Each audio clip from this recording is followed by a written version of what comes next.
Welcome to I Caught It on Audio. This is Ride or Die Episode 6, Red Hot Chili Peppers, Part 2.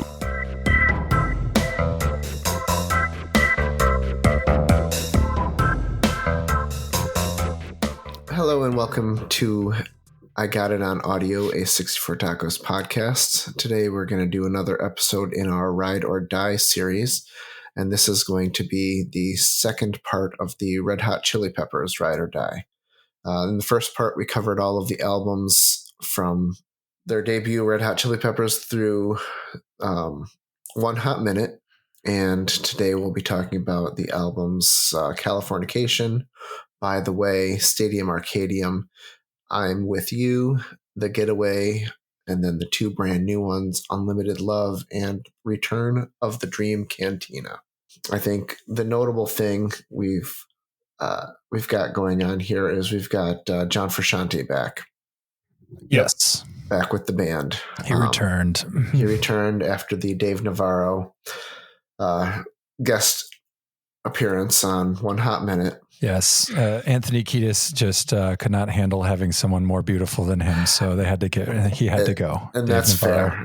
Yep. Yeah. If you're Anthony Kiedis and you are not the handsomest, most beautiful man in the band, you probably shouldn't be in the band.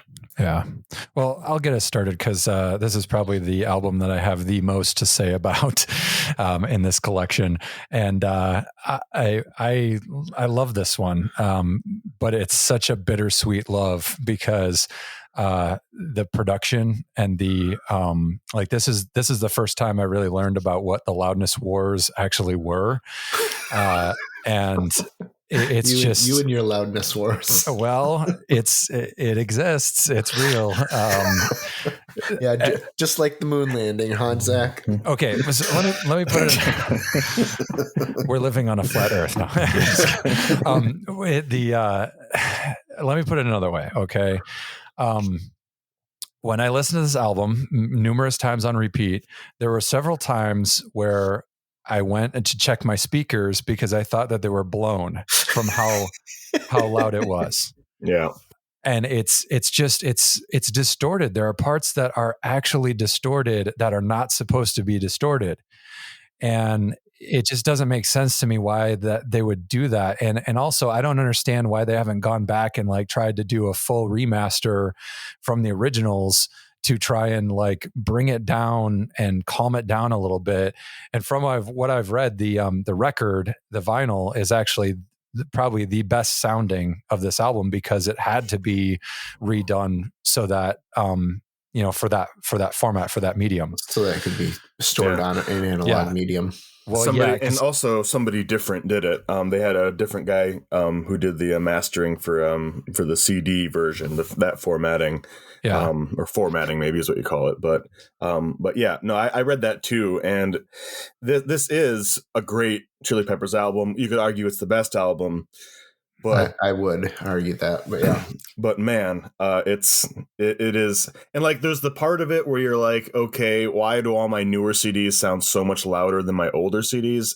Yeah, that's annoying. Or even if you upload them onto your iTunes or whatever, the balance is all off. That's annoying. But the clipping and the sort of wall of there's nothing quiet on it, no matter what. There's no dynamic. That's just unpleasant sonically, and it does slightly undermine the enjoyment. But it's hard to deny the songs are pretty great. They are really great songs. I mean, you've got the hits, or the singles, Scar Tissue, really cool guitar soloing throughout.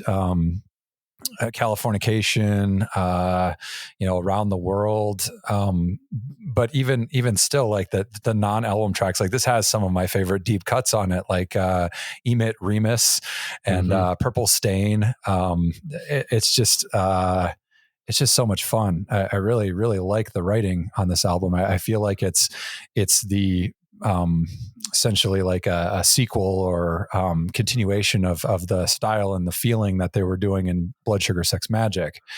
Yeah.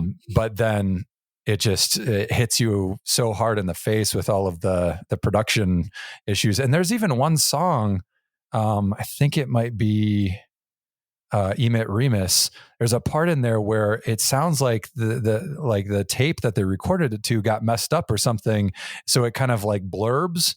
Like there's a part where Anthony Kiedis is singing and then it kind of blurbs in a strange way. I've listened to it so many. That's just him singing. No, that's not him singing on this one. To be fair, like describing his vocals as he blurbs intermittently, it's pretty good. Yeah. It's not inaccurate. Right. Yeah. But I listened to that song so many times that it grates on me every time I hear that little thing. Cause it's like, how did that get past anyone? You know, least of all Rick freaking Rubin, you know? Right. But it's just, it's strange. It makes you think it was intentional though. I don't know exactly what you're talking about. Maybe. But, yeah, I mean, don't that's think my there hope was anyway. I don't think there was a second of this album that wasn't intentional, and it definitely feels that way. Yeah, every moment is very deliberate, but I absolutely love it. Like this, you put the CD in, and then it spins up, and all of a sudden, boom! It punches you in the face with "Around the World." With the guitars and the drums and the bass all going full speed, and the fuzzy bass, the way that's supposed to be distorted, and that's okay. And I don't care that my speakers sound like they're getting blown out because I've already turned it up to 11, and they probably are. You already blew them 2 seconds into that intro because it's so awesome. And then you just get to go on this fun ride throughout the album with what do we have, 5 singles on this. That are all good, and I love listening to every single one of them. And then you've got some great deep cuts on it too. I didn't realize Road Trippin' was a single. That must have been late. I don't remember that on the radio at all. After I had already thoroughly listened to the album. I never owned this one. This is one that I married into, much like Dolphins Cry. Mm-hmm. Distance to here. Let's not quite compare a Dolphin's Cry to Around the World. a little bit different, but both good. But this is clearly one of their very best. There's no doubt about it. Yeah, and it's their best selling. I was really surprised that it outsold Blood Sugar Sex Magic. This one's got like 16 million, and then it makes Blood sense Sugar Sex Magic has 14 million. Yeah, it was at a really good time where these songs got really popular really fast, and it was also kind of cross genre, if you will, or right. I mean, it was like it not really cross genre, but it brought in a different type of audience. It brought in some people that were maybe not necessarily knowing that much about Red Hot Chili Peppers that were like, oh yeah, I can get behind that, so it was like, it was just really mainstream, really popular, but it blew up the charts and people were having a lot of fun with it. I do have a tidbit from the Kiedis memoir. So the title track, I don't really know about the naming, like if they had that name, Californication, early on or not, but the title track with the same name, it was something that Anthony had written pretty early on, the lyrics, and he really liked the ideas and the motifs that were going on in that song. But the band just, every time they tried to make it kind of work with the music, it never aligned. And it was getting really close to the end of the album recording, and they didn't have much time left. And John Frusciante came running in, and he's like, "I got a riff that I think will work for Californication," and he played it for them, and they tried it and they worked it out, and it worked. It worked, and they liked it, and so that's the kind of background story behind that song. And I think they probably liked it so much that they decided to name the album after it. Yeah, it could just be the satisfaction of finally getting it right. Kind of bump to the top. Yeah, this is also this is an amazing. It's a top level first song for an album. Around the World is maybe my favorite song on the whole album. Classic, like Chili Peppers, like bonus outro, which I always love when they do that. Like any riff, you're like, oh, is that the best riff in the song? I don't know, but it's like this free little bonus at the end. But yeah, this one's really great. I do think the first half is a little stronger than the second half. Definitely. It does fade a little bit. I never knew what the lyrics of Purple Stain were, but I was kind of reading lyrics along as I went to various songs, and I don't know that I needed a song about period fingering. Yeah. But that's what it is. And I'm like, it was better when you didn't know, right? Yeah, it was a lot better when I didn't know, Yeah. because I'm like, come on, Ketis, like, whatever. Like there's nothing wrong with that. Do what you want to do. If everyone's happy, do it. You I don't just know that we needed talking about your dick, and now you gotta go. And it's not like it's a bad thing. He's not like performing statutory rape on a Catholic schoolgirl or anything. I'm not, okay, that's good. Everyone seems happy, but like Probably not. But come on, man, like that wasn't really not whatever. That's fine. But yeah, a really really good album. I grew to enjoy the second half of the album more over time. The first half of the album just punches you in the face. It's just like these are some of their best songs ever. Mm-hmm. Really great. I'm not sure if it's my favorite album, but it is definitely up there. What else what did I have on this? I always like Get on Top, because it's a fun, shouty. I like the shouty later period Red Hot Chili Peppers songs where he's just like shouting the verses like crazy, kind of like One Big Mob, and there's 100 other examples, but I really enjoy that. Also, this has a great B-side. That one's actually titled Get On Mop, Dan. Oh, is it Get On Mop? It's and really Purple Stain is about like it's an unfortunate mopping incident, probably. Yeah, this also has a great B-side, Gong Li, that they didn't put on the album. Oh, right. And I did want to note too, Frusciante is a great and important part like of the sort of alchemy that gets them their best sound. But he does feel he's very restrained on this album. Like his soloing is very pulled back. It's great. I love it. But and we're about to move to the next album, by the way, but he really starts to, I think, feel more comfortable. I was reading that he was sort of feeling his way in because he had had a lot of addiction issues during the 90s after he left the band the first time. And so he was kind of coming back partly because Flea was trying to get him to save his life, like to bring him back. And he felt like he needed to be part of the group, and he was able to come to terms through like rehab and stuff with being famous and, sort of having that musical interaction be an important part of his life.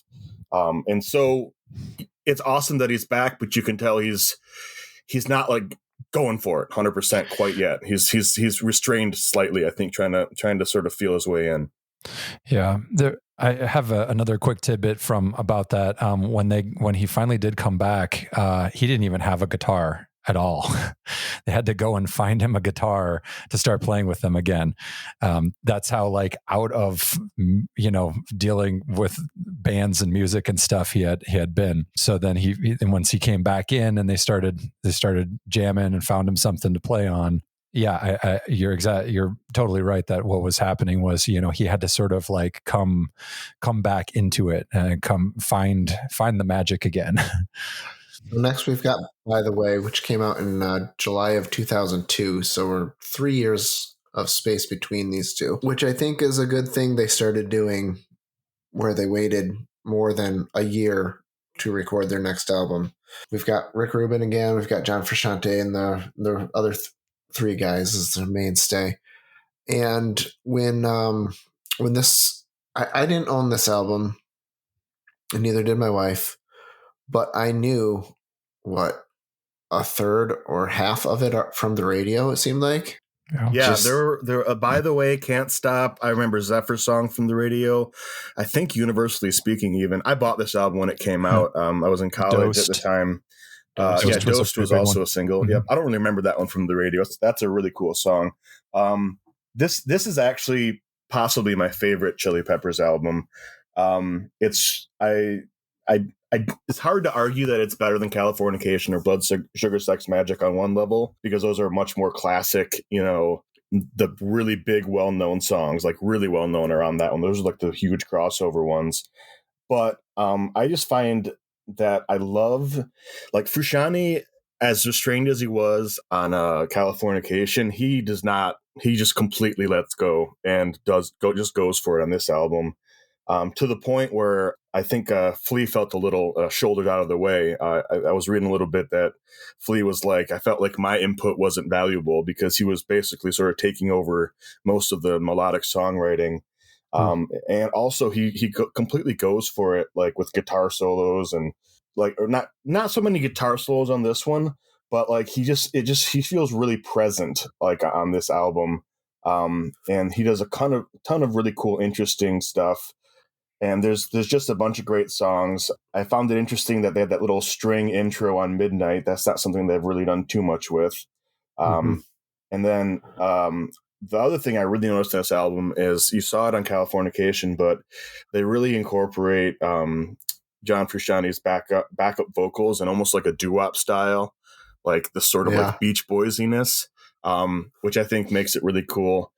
This is an album that I think it's even better than I remembered when I went back and listened to it. I really, really enjoyed it. Yeah, I was pleasantly surprised with it. Honestly, if I didn't know Californication so well, having owned it and listened to it over and over again, I would have thought that this was just like a second more of Californication, only like more in quantity and also in songwriting and all that. It's just like it's the next natural progression for them. Like you said, Frusciante's guitar parts and then also including his singing was really cool. I don't think I quite liked it better than Californication, but that may be because I owned Californication and not this one. Yeah, I don't think it's quite as consistent of a package as Californication, but that's okay, because what I really like about it is the experimentation stuff. Like in By the Way, when he's doing that sort of it sounds almost like a chugga of a train, like there's also that really cool scrape thing going on, where I think he's just like kind of raking the pick across the strings very, very slowly in Don't Forget Me.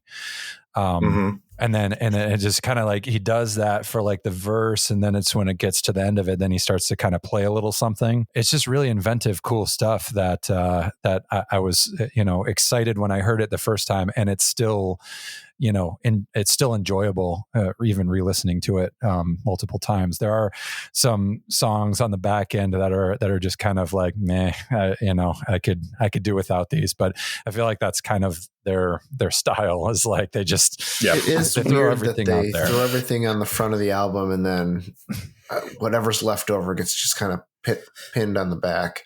And they don't edit themselves quite enough. They could just drop 2 or 3 songs and the overall album would be stronger. Yeah. Yes, this is a real theme going forward. Yes. You're being generous with 2 or 3 when we get to the next album. Right. But. Yes. I also kind of like the synth stuff on like Warm Tape. That's a cool one. It was kind of branching out beyond just the regular instrumentation, but even when they were using the regular instrumentation, they were kind of doing new different things as well, especially with John's guitaring. Also, interestingly, one other song I wanted to mention. You're right, Warm Tape is a really cool one, but the song On Mercury, I was like, am I listening to a ska band for a little bit there? Like it actually, it's almost a ska song. Yeah, but 16 songs is just a little too much. And I think we'll talk about this maybe a little more as we go forward, but I think where they run into trouble is, number one, they always write like 30 or 35 songs for every album, it seems like, and then they pare it down, quote unquote, to 16, which is kind of insane. Right. But I think they suffer a little bit, not because of the instrumentation, but Anthony Kiedis has become like a good or a distinctive, or like he's found a way to be a good singer. Like, but what he isn't is he isn't particularly varied. He's kind of simplistic in his melodies. He's always singing in the same sort of like 3 or 4 note range on pretty much every song. And he follows either the bass line or the guitar almost note for note. And he does really well considering his limitations. Yeah. And it's like when it works gangbusters, but his same vocals, like 16 songs in a row, by the end, you're like, it's not like you dislike it. You're like, this is a good song. But also it kind of reminds me of all the other songs that I just heard vocally. He has a few different like tricks he pulls out, and that helps enough. But I think that becomes a particular problem when we go to Stadium Arcadium, because it's 28 songs, and that is that is a whole lot of Red Hot Chili Peppers right in a row. Yeah. So this Stadium Arcadium, came out 3 years later again, 4 years later again. We still got Rick Rubin producing, still got the four main guys, playing. Why is it 28 songs? I mean, it's possible to release a double album. When we did our Smashing Pumpkins Ride or Die, I think all of us agreed that Melancholy was probably the best album of the set. And man, they sure nailed that with 28, 30. I don't remember how long that It's one 28. was. 28 also? Yeah. Yep. Yeah, and it was 26 amazing songs and 2 songs that James Iha sang on. Mm-hmm. Yep. I like 26 of those 28 songs, but I don't think I can love say 26 of them, and then the other 2 are also there. Yep. It's okay for James to do his thing. Stadium Arcadium, Sorry, James. You've got the 5 hits, and they're all fine. Danny, California, Tell Me Baby. Any one of these could have been on, By the Way or Californication. They're not particularly different from the general theme of those 2 albums. But then why are you making such a long album? Yeah. It was really like, I could not believe that I wasn't through the album. Yeah. Every time I would, put the phone back, connect the Bluetooth to the stereo again. It's like, why isn't this album done? Yeah. It just keeps going and going and going. It's the Energizer Bunny of Red Hot Chili Peppers albums. And it would be one thing if there was any diversity in it, but it's just the same thing over and over again. The experimentation and stuff from By the Way is gone. It's not, there's nothing here. And I was actually really surprised that I liked more of the non, single songs than I had remembered. Because when the album came out, it was like, oh, double album, okay, so I listened to it a bit, but I just really didn't spend a whole lot of time with it and kind of just left it to the side. But there's some interesting stuff going on some of the other songs, like Charlie, Animal Bar, especially in Michigan.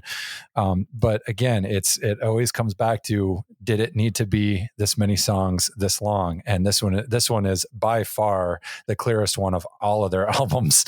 That's like, no, like you have some good songs and you have some okay songs, and then you need to get rid of the rest. Right. And they could have had a pretty decent, solid single album and been fine. Right. It's like, you've got your 5 hits, which are all enjoyable. You've got a few good, album tracks that are really cool, and then put 3 or 4 more other songs on there for 12, 14 tracks total, and you're good. Yeah. Just cut it. Yeah. Yep. I agree. It's a bigger problem than on the previous album, because there's almost twice as many songs as on the previous album. And you're right, they did there's some variety, but it's less than on By the Way. It's not 28 songs worth of variety, though. No, I'll right. say that much. There's more variety on By the Way, and there's fewer songs on By the Way, so it really jumps out. I did think certain things were cool, like on Ready Made's a really cool song.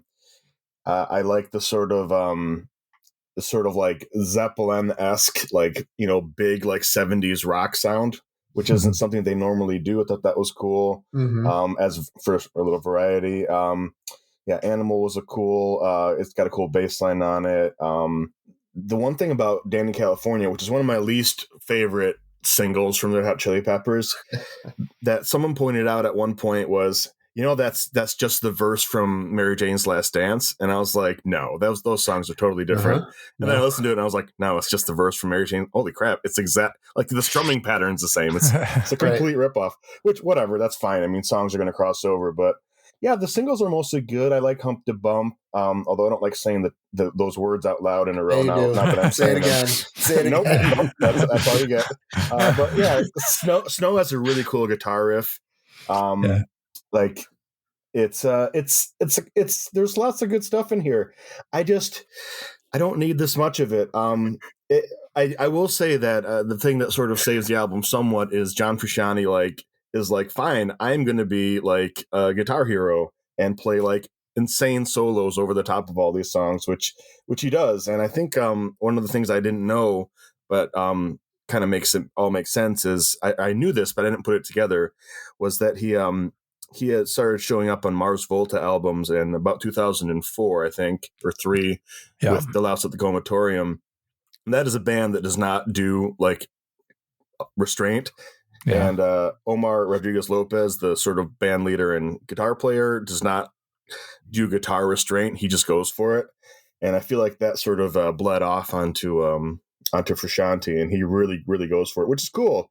Like there's so many cool John Frusciante guitar parts in this album, but like it sort of gets all muddied down by the sort of just the monotony of like the vocal styles and the way a lot of the songs sound exactly the same. It is interesting to note that Omar Rodriguez Lopez did play the solo on especially in Michigan, which I did not know at all till I was just reading about this, getting ready for the podcast here. But that's kind of cool. But yeah, it's too much. That's my take on Stadium Arcadium. Give me the top 10 or 12 songs, and I'm good with that. What I found is this and By the Way and Californication, this whole period of their existence, and especially going forward, these albums have real highs and very few lows. There used to be a bunch of songs in every Chili Peppers album that I was like, oh God, I don't want to hear this ever again. Right. They sort of eliminated that. But starting with the next album, I think in particular, if we're ready to move on to the next one, I'm With You, you started to get almost no lows, but almost no highs at the same time. Like you could put any of these albums on and I'd be like, this is fine. But like, I'm not excited about very many songs. The big change with I'm With You is, of course, that this time amicably, Frusciante decided to go off and pursue his sort of solo stuff and do other things. So they brought in Josh Klinghoffer, who had been a touring guitar player and keyboard player with them and was a friend of Frusciante. So it's a pretty natural sort of transition. So there's some differences in sound and the guitar and stuff, but this is the first one where I'm like, this is very blah. Not exactly bad. I mean, I liked, that the Maggie Rain Dance song just fine. When I heard it on the radio, you start to get some piano stuff from Flea, and that's cool. Some more like trumpet, solos from Flea and stuff. That's good, but I had real trouble finding any songs that I was excited about on this album. What did you guys think? I was bored out of my mind by this point. I didn't recognize any of the hits. What was it? Brennan's Death Song, Monarchy of Roses, Adventures, Rain Dance Maggie. I didn't recognize any of those.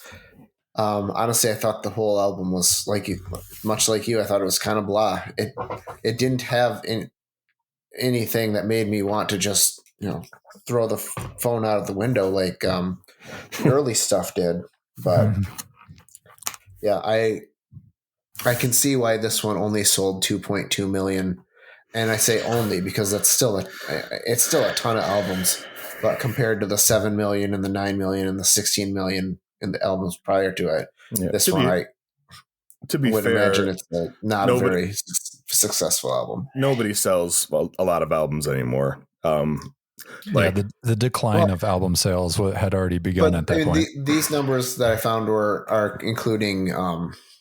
It's not physical albums. It includes everything, right? But I don't think any band still produces the same number. Well, part of it is rock is not as fashionable and popular, but I think overall people get music in a bunch of different ways, and it doesn't always get. I don't know. That's just my impression, but and it should sell less than those albums because it's not as good.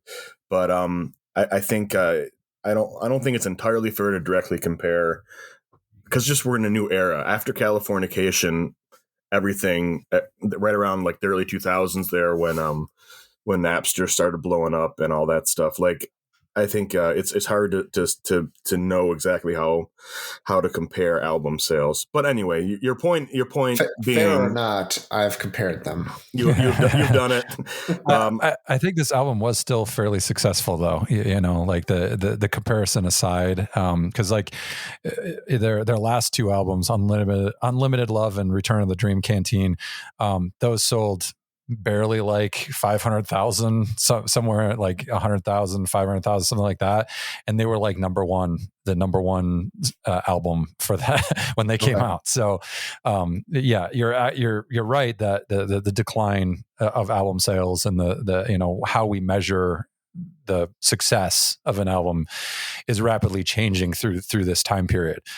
So what looks like it was a decline because of quality is probably not actually what it was. There are a lot of factors going into it. I don't have quite the distaste that I think you guys do for this, because I listen to some John Frusciante and Josh Klinghoffer stuff independent of this album or this era, and I really like what Josh does with his guitar and stuff. And I think there's some cool things on here with like disco, and there's like some disco tinged bits and some piano stuff going on there, like you said. I really like the song called Even Me Brutus. It has a very different type of vocal style. It's almost like Anthony is like shouting or like kind of like this kingly, like I'm telling you how it is type of thing. And there's some cool guitar work on that one. But you guys are both right that it doesn't have the same type of emotional impact or high points that like, oh yeah, I need to go back and listen to that. Like if I don't hear The Adventures of Rain Dance Maggie for 5 years, I'm not gonna be bothered, Whereas I won't know that I haven't listened to it for 5 years. Right. Whereas like I gotta listen to Scar Tissue pretty regularly. I gotta listen to By the Way periodically. I have to listen to Around the World. Those are tracks that are going to come up whether I like them or not. My subconscious is gonna be like, oh, it's time for that one. And that's missing here. Like there's some sort of quality level. And while you guys were talking, I was thinking it's almost like they put their songwriting through a compressor. Like a compressor just like compresses down the audio spectrum so that everything is basically the same. Is what they did. Right. You're not getting the highs and you're not getting the lows. There you go. Yep. But it's you're always manageable. It's just this middle ground that they think I don't know if they think it consciously or not, but it's like, this is what the audience wants. This is what we're going to do to remain successful. But from a music standpoint, from a enjoyment of the listener, it just doesn't do it for me on this one. Yeah, I would say there is some. I agree that it's interesting for me to listen to how it's different from a Frusciante Chili Peppers album, and I don't have any real complaints about Josh Klinghoffer. It's a little different, and it's good, and he fits in well. I don't think it's. I don't think it's really a problem. It's certainly not a massive striking difference like what it was with Dave Navarro. Right. Yeah. And also I think the thing that speaks a little bit for him too, is that I don't know that there's a much of a bump up in these last two albums that we'll get to a little bit later. Like the two albums with Klinghoffer. Right. Yeah. I can't say that they're worse than the two new albums with Frusciante, but we'll get there. Let's move on to the Getaway. Let's get into the Getaway. Yeah. So it was 5 years between I'm With You and the Getaway. They got Danger Mouse to produce it, and we've still got Josh Rick Rubin. No Rick Rubin for that one. What I read was that Klinghoffer and Rubin didn't really see eye to eye on stuff, and that was part of the reason that they went to a different route. I'm okay with that. It was kind of nice to hear a different sort of tonality. It was, though I hated that I had to turn the volume up because we didn't have that loudness wars effect. Gosh, that really sucked. Yeah, I'd rather my speakers sound blown.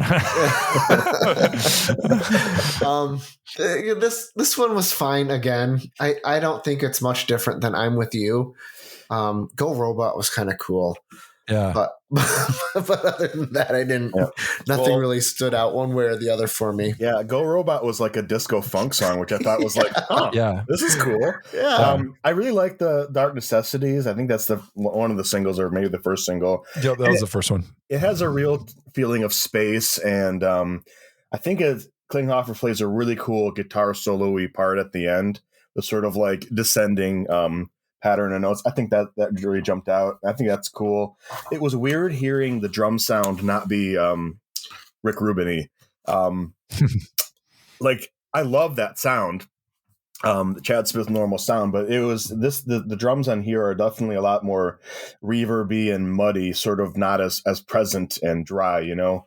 And it was a little bit strange. I did think it was kind of fun to hear the song Detroit. I was kind of like, oh, this sounds like a much better version of the 80s version of Red Hot Chili Peppers. Like, if they were actually good, then, you know, Right. like this is what they would have sounded like. And I think that we were talking about the sort of blahness, the low highs, no lows, the sort of everything's pretty good sound.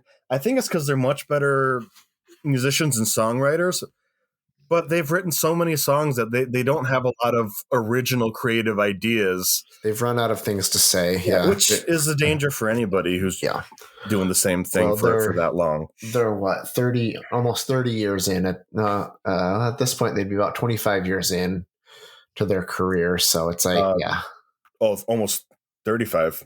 Wait, 2016. Are you better at math than me? 83. I don't know. Do you have a device near you that can do it for you? Yeah, no, you're right. But yeah, like 30 plus years, and there's no shame in that. And that's why some bands completely changed their sound, because they're like, I have to do something different because I got nothing else to say here. Right, and that's why band members leave, because they've run out of things to say to do with this band. I guarantee you, in an album or two, for Sean, he's gonna be like, I think I'll go do my own thing again. Yeah. Which is fine. Like I understand that, but so I'm not trying to be too critical, because they're a band who's still producing quality material, you know, this late on, and like they've really gotten rid of their stinker songs. Yeah. And that's really admirable, but you know, there's just a lot of sameness, and again, part of this is the Kiedis thing, but yeah, I think this one was more interesting than I'm With You. I'm With You, I was like, it's cool because it's different, because there's a different guitar player, but like, it's not that different. This one has a different like sonic palette, and that was interesting, and it feels like Klinghoffer's more present in the songs, probably because he feels more confident after, you know, sliding into a band that's been around for, you know, that are part of 30 years, the first go around. And Danger Mouse producing it, and somebody new, and that's cool. But yeah, anything else you have, Zach? So I've got one more thing on this. Okay.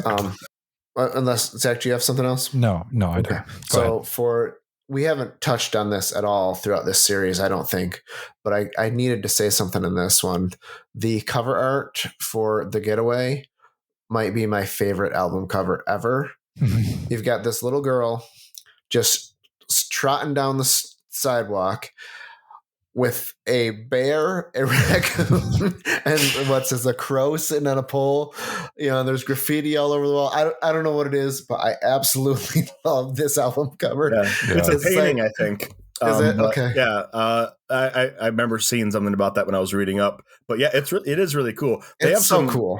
And you look back at Stadium Arcadium and you're like, what sort of crappy like pixel art, you know, like, you know, or clip art, you know, album is this. And the interesting thing about Stadium Arcadium is they hired Strom Thorgerson, the guy that did all those Pink Floyd albums with Hypnosis. Okay. Yeah. And then they like looked at a bunch of his ideas and they're like, nah, let's do this other thing. So they went with somebody else.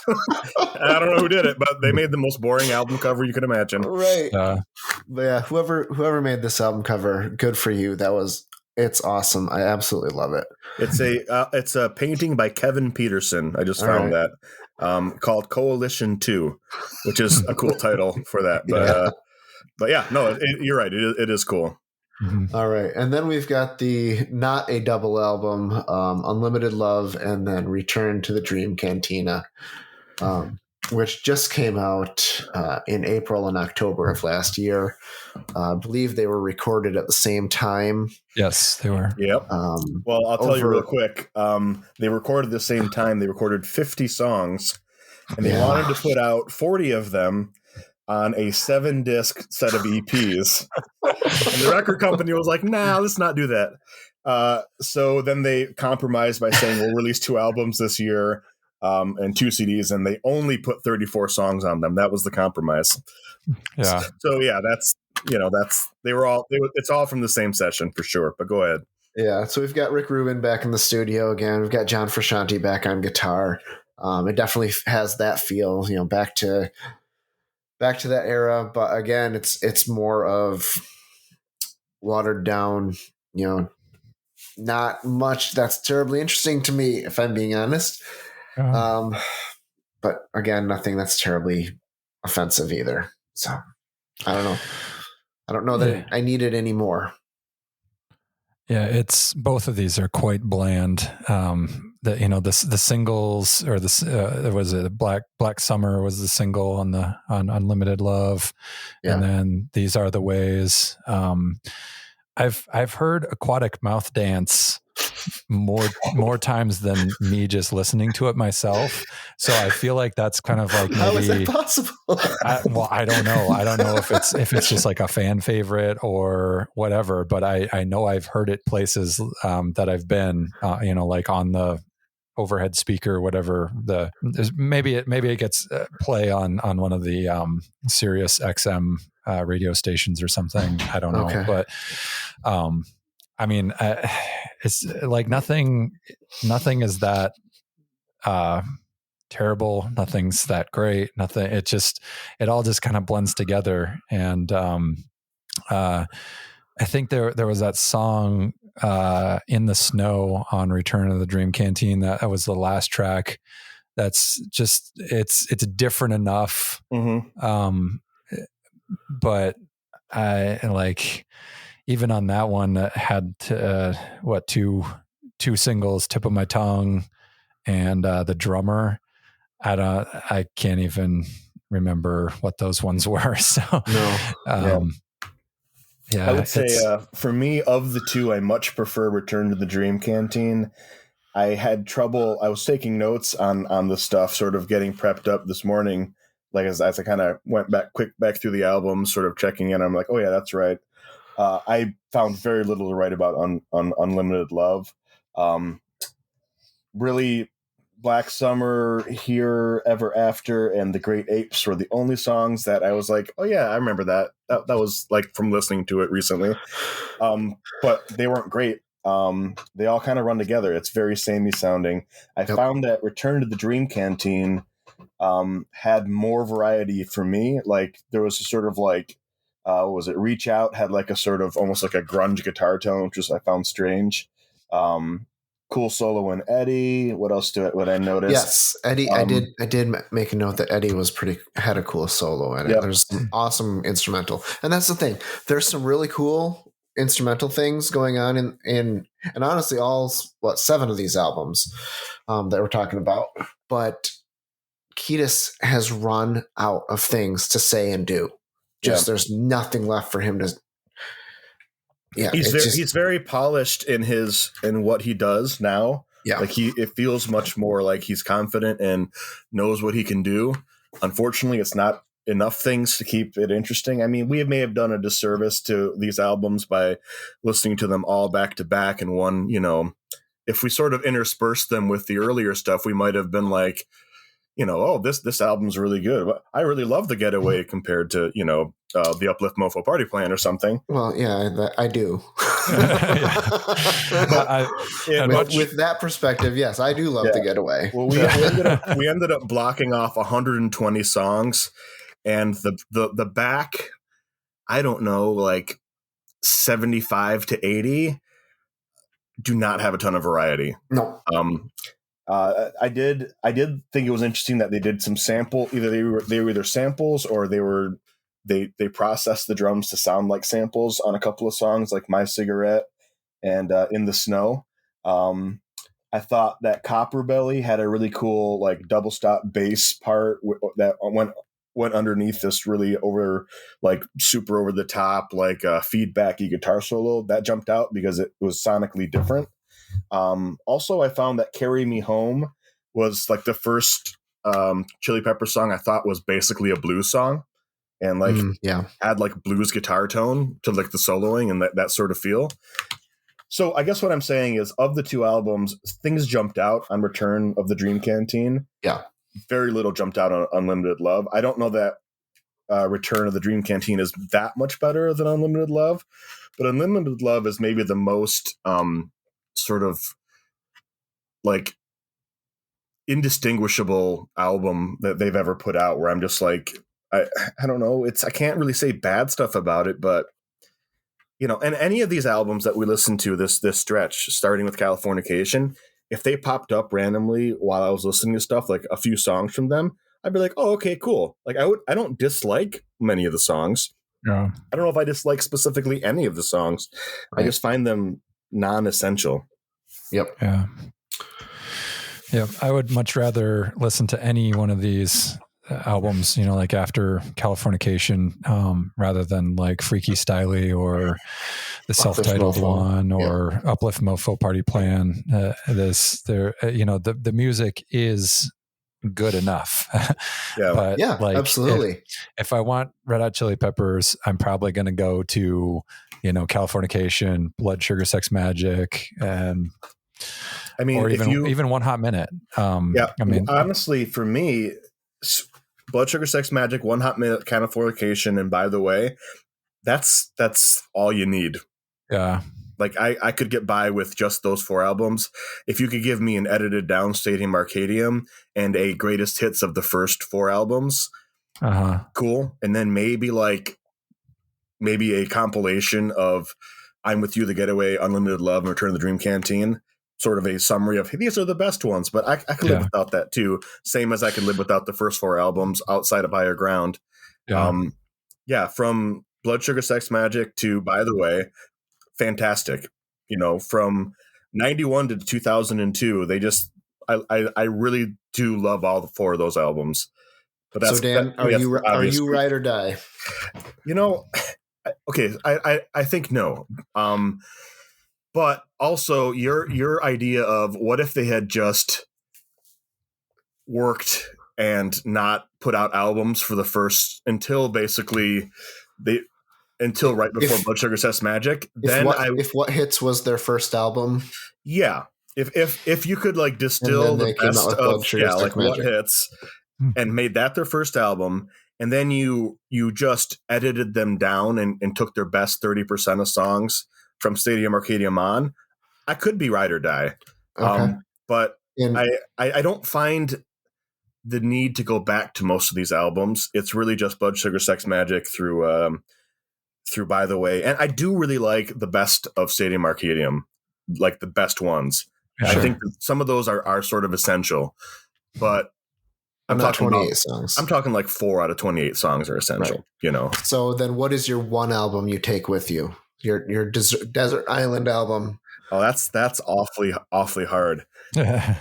I mean, I know I said maybe Californication's not my favorite album, but the highs of Californication are just the best highs. I think I like By the Way maybe front to back a little more, but if you told me I couldn't listen to Around the World and Californication and Scar Tissue, like, right, I would have trouble being like, yes, but By the Way is a more consistent album for me. I'd be like, yeah, and Blood Sugar Sex Magic's right there too. Like, and honestly, like the first half of like the first 7 songs of One Hot Minute are right up there too. It's really hard. I think if I had to, I'd go Californication. Zach, are you ride or die? I am not ride or die. No, the way what it comes down to for me is like, will I listen to a new album from this band the day that it comes out? And no, I'm like I tried with Return of the Dream Canteen, and No, if anything, I'm going to delay it and probably not listen to it for like months or years.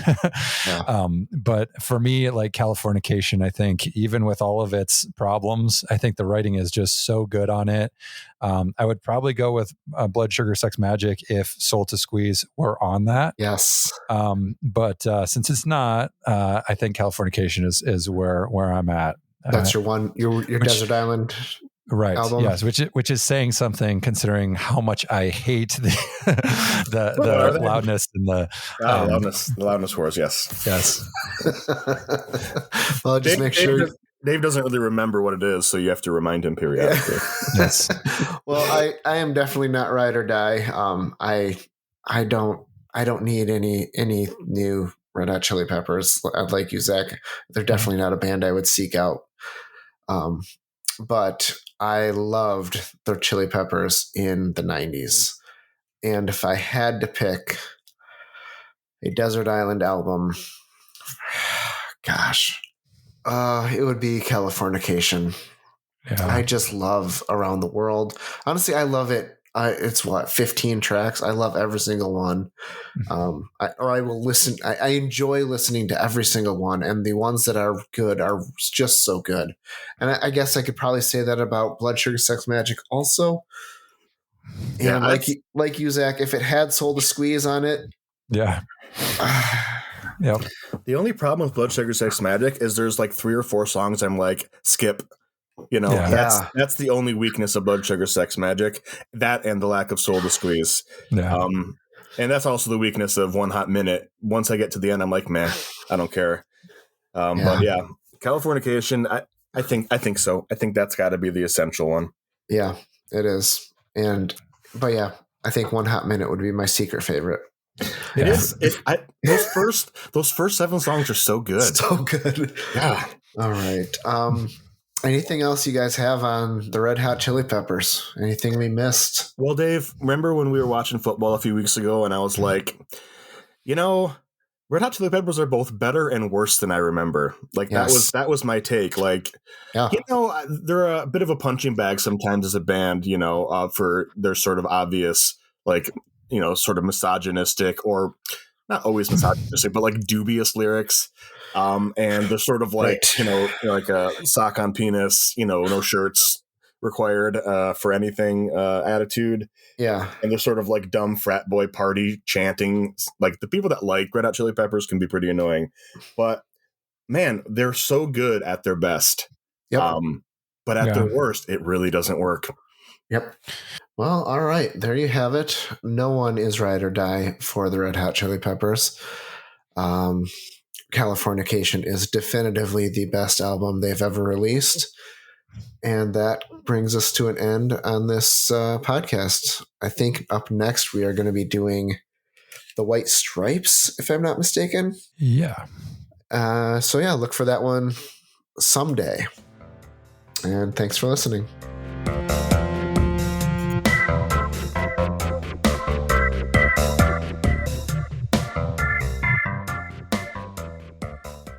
I caught it on audio.